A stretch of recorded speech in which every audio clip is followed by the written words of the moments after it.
Hey everybody, welcome to Get Busy Watching. I'm your host, Honest Dan. Let's talk movies. Yes, this is how behind I am. This is how hard life has been for me in my private time. So, yeah, let's just get started. Welcome to my rapid fire for all the movies that I saw in August. Let's get started.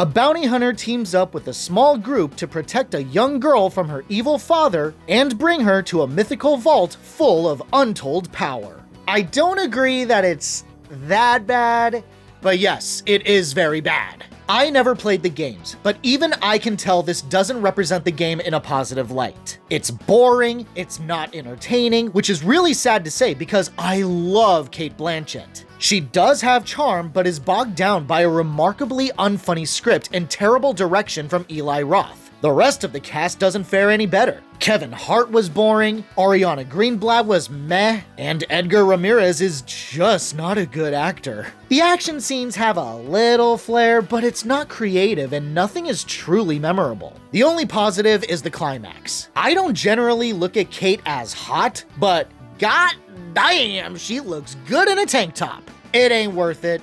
I don't think it's as bad as everyone else seems to think it is. I personally have seen worse, but that is not a recommendation. My honest rating for Borderlands, a week 3 out of 5. Why do you think it's called Piss Wash? How did I get the name? It's in my mouth!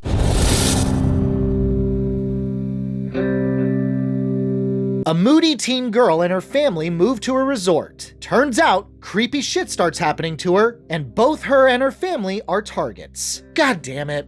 I was really hoping for something good and trippy, but it's just okay. Admittedly, the mystery of what exactly is going on in this resort is compelling. Why the guests are all vomiting, who this mysterious blonde woman is that stalks the girl, and what exactly evil Dan Stevens knows, I was intrigued. The acting is wonderful from lead Hunter Schafer, despite the broody cliche that her character is, and of course, Stevens is great. However, the moment answers start rolling in, it becomes so convoluted, senseless, and even over the top. I wasn't entirely convinced that a whole different movie didn't just get spliced into this one and it ended in a really unsatisfying way. It certainly is a trip, but I would say wait for it on a streaming platform. Viewer beware. My honest rating for CUCKOO, a 3 out of 5.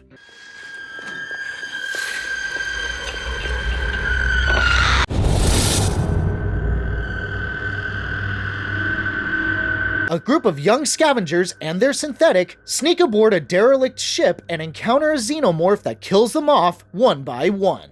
Oh, thank fuck it doesn't suck.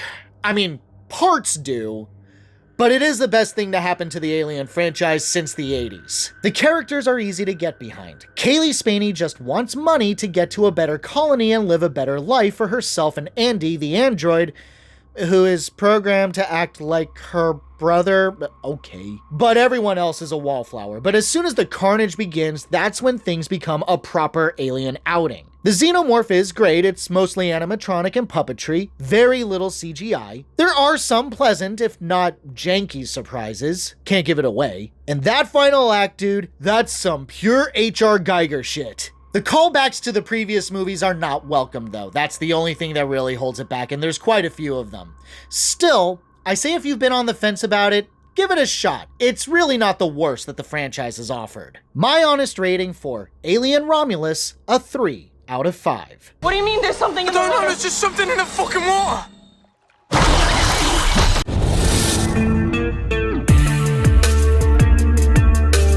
A pair of troubled lovers are murdered. The dude comes back to life as an immortal Avenger and kills all involved. It's been a hot minute since I've seen the original, but I don't remember it being anything like this. I remember the original being a shameless gothic action romp with some style to it. I wasn't crazy about it, but it was a fun ride. This was almost a fun ride when the hammy action kicks in, reminding me a whole lot of the hilariously fun action scene in The Punisher between Thomas Jane and Kevin Nash. But that's only one good scene in this 2-hour romp where the supernatural elements really get in the way. Feels like a bad superhero movie that only gets the hero to embrace his identity in the third act. The acting is bland, the villain is bland, this whole movie is bland. I don't recommend it. Watch the original, you'll get way more out of it. My honest rating for The Crow, a weak 3 out of 5. You have no idea what hell awaits you. No, I do.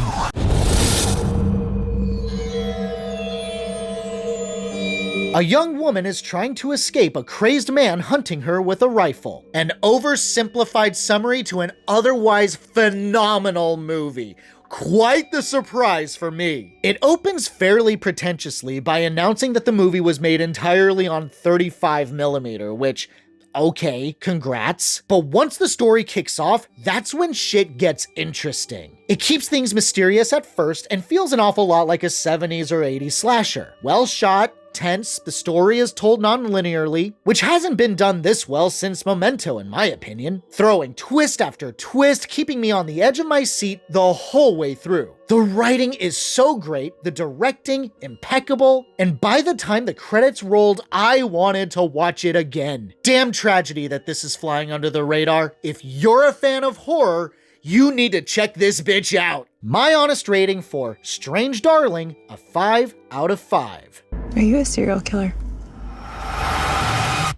What did you just say?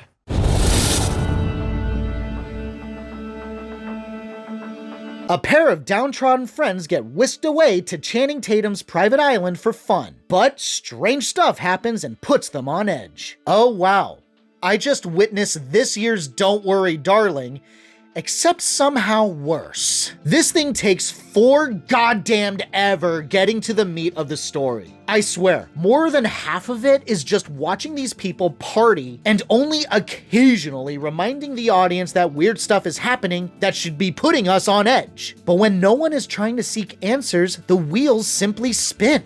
Even once pieces start falling into place, it takes forever for any of it to make sense, creating a frustrating sit begging for the movie to get on with it. And once everything is revealed, let me save you the $20. Rich white dudes, evil. Women, strong together. It goes from frustrating to annoying very quickly. If you got something out of it, cool I guess. I don't know what though. I know I didn't get anything out of it, just wasted time. My honest rating for Blink Twice, a 2 out of 5. So do you think the human sacrifice is before or after dinner?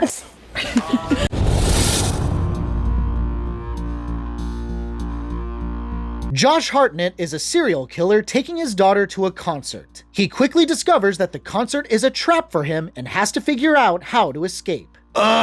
Second verse, same as the first. Shyamalan has great ideas, but awful execution. The big problem is that much of Hartnett's attempts at escaping are dumb ideas that should be giving himself away. Pushing people downstairs, creeping in on police briefings, and no one really sees him or asks questions. Certain reveals in the final act only make the movie worse, as it suddenly makes every single police officer look like an absolute moron. Sure, Hartnett can be great at times, but he also tends to overact, which took me way out of it. Things get really dumb by the second half, not just for the reveals, but for how certain characters become heroic, and then promptly leave the movie for someone else to be the hero. It's a mess of writing and directing. You truly never know what you're gonna get with Shyamalan. Trap is crap. My honest rating for Trap, a 1 out of 5. Well, the feds or whatever heard that he's gonna be here today, so they set up a trap for him. Thanks so much for watching, you guys. I really appreciate it. Hit that like or dislike button. All engagement is welcomed. Subscribe to the channel for more reviews. And as always, have a great day, stay safe and healthy out there, and hope to see you soon.